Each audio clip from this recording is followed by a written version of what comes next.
Excited ang aktres na si Sylvia Sanchez sa paglabas ng kanyang unang apo sa kanyang anak na si Rhea Ataide.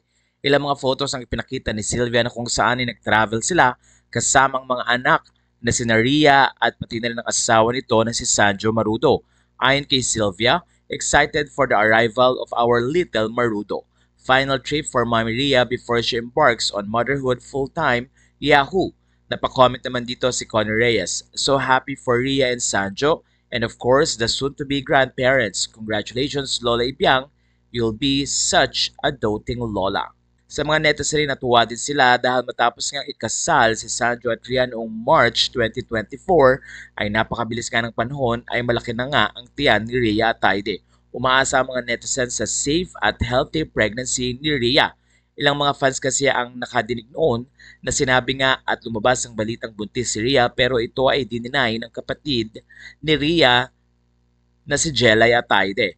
Ayon sa kanya, imposibleng mabuntis ang kanyang kapatid dahil meron itong sakit na PCOS pero kung sakaling mabuntis man si Rhea ay magiging masaya ang kanilang family.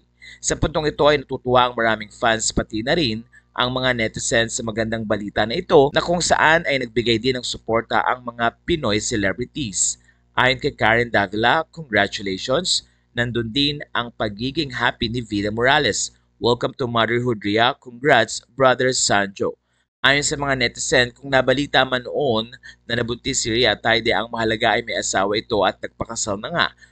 Ilang mga revelasyon din at pag-amin ng sinabi ni Rhea na wala naman daw silang idinideny tungkol sa kanyang pregnancy.